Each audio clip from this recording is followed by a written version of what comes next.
this picture here, George worked on it today, trying to get some of that stuff off of it, and he couldn't. But it's one of two pictures that I have of this piece of fence. This is at the front of our house, at the far left end, facing the house, and it's just a little privacy fence that comes out. There's a big fence that goes around the whole 2 acres of ground, a white fence, board fence. But this little piece of privacy fence here is where Dad was mowing one day, and there was a birdhouse, actually a big birdhouse, sitting on the end of it, and he ran into that fence, and that birdhouse was filled with hornets and came out and surrounded him. And he said to them, to the hornets, "Little hornets, I'm sorry I disturbed you." He had his shirt off. It was a hot day, he was rushing, and so many of those bites, it could have killed him. And he said to them, "Little hornets, I'm sorry I disturbed you, but I'm in a rush to get this yard mowed. I've been having to stop doing it on and off all day because people have been coming. I've been trying to pray for people." And he says, "I'm sorry." He says, "Now you just go back in your houses. I don't have time to play with you today." And they all went back in their houses. And so this is the only picture I have of that fence where this took place. This is my little brother Joseph trying to pretend like he's going to help mow that 2 acres. The fact is, Dad kept the yard 99% of the time. He did all the mowing. And it really bothered him when he'd be gone a long time and the grass would get all mowed up because he liked to keep it really neat. He's really particular. He tried to be particular about his yard and about his car. He loved a clean car and a well-tended yard. This picture was taken down in Florida, and I don't know the name of the swamp where they were fishing, but that's Billy Paul on the right, believe it or not. And my dad, and I think those largemouth bass, that's what they were fishing for. And some brothers were fishing there with them. And at one point, Dad had hooked a big bass and started reeling. And he thought it was going to come loose from the hook. And Brother Welch Evans was there. And Brother Welch ran out into the water and grabbed that fish for Dad so that he wouldn't lose it. And when he did, a snake that they call a cottonmouth water moccasin struck him and bit him in the foot. Now, they were far, far away from anyone. They were miles away. And immediately the brothers just, over the Welch, we've got to get you in. Immediately. I mean, it was a deadly snake. And an awful looking snake if you've ever seen one of them. It's horrible looking. And Brother Welch, he says, "No, Brother Branham, you pray for me, I'll be fine." Dad prayed for him, and he was fine. His foot never swelled, he never got sick, never got a fever, never had one symptom from it. They just went on fishing. Yeah, that's Dad's fish. You know, old trick there, hold it up close to the camera so it looks bigger than ever. Give me a break, Dad. If we were in the sanctuary, I would not be showing you this picture, but since we're here, this is Dad with his days limit, the squirrels.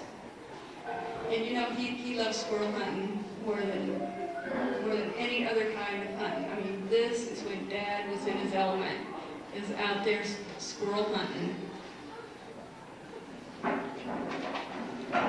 You know, he did have a sense of humor, and I've got a couple pictures here showing you that he did have a sense of humor. Once you see this other side of him,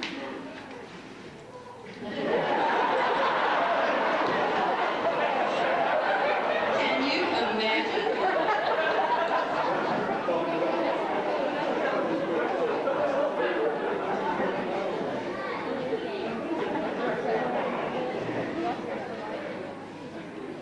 Sorry, this was in South Africa at the Kruger National Park. And it was when he was down there in I believe it was 1951. And the brothers took him there and talked him into putting on one of these safari suits and having his picture made to bring home to us kids. And when we saw this, we kept saying, "That's not Daddy, that's not Daddy." But you know, the Stetson, the Florsham shoes, give it away. That's Dad.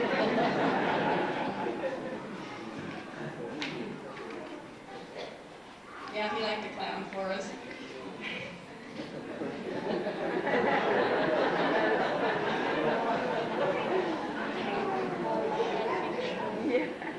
He also had this little thing that he used to do, blowing up his muscle. And somewhere he'd be blowing your thumb, and then he'd have us pull his pinky in, and then all the muscle would go down. So he'd blow up his muscle, and then we'd let the air out. He'd blow up his muscle, and let the air out.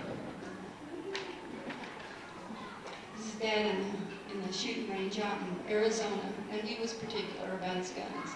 And they had to be sighted in just right. They had to be able to drive a tack at so many hundred yards before he would ever take that rifle hunting.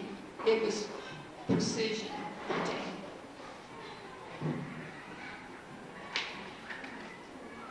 Like pistols, Dad got used to carrying a pistol whenever he was patrolling the lines for the electric company there in Indiana. Because walking all that ways and walking through the bush and everything, snakes, he always carried a pistol at that time. So even though he didn't hunt a lot with pistols, he loved to target practice with pistols. So it's one of my favorite shots, one of my favorite hunting pictures of Dad, even though he's not hunting here. And don't you think the safari hat there adds a good element with pistols? And it looks like he's in Arizona to boot. Yeah, Dad was in his element when he was in the wilderness there. He's chopping some wood up in British Columbia.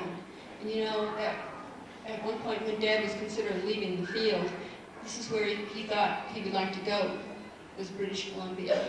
He actually said he hopes that the Lord will let him live in British Columbia during the millennium. He loved it there. We tried to be typical tourists. Now this is at Niagara Falls, you know. It was hard because we would leave, Dad would have a week or so off, or a couple weeks, and we'd think, okay, we're going on vacation. And we would get up real early in the morning and leave when it was still dark. Well, by the time daylight rolled around, we looked around and there'd be 2 or 3 or 4 carloads of people following us. They stayed where we stayed. They ate in the restaurants where we ate. They stopped at every stop where we stopped. So we didn't have very many private vacations. But we tried. That was what's happening here. That's Sequoia National Park. Look at that. I mean, hamming it up in a suit, traveling. You know, when it was just Billy, Paul, and Dad traveling together, Dad would wear jeans and a sports shirt. But if ladies were along, you know, if the rest of us, ladies in the family, went along, Dad would usually wear a suit.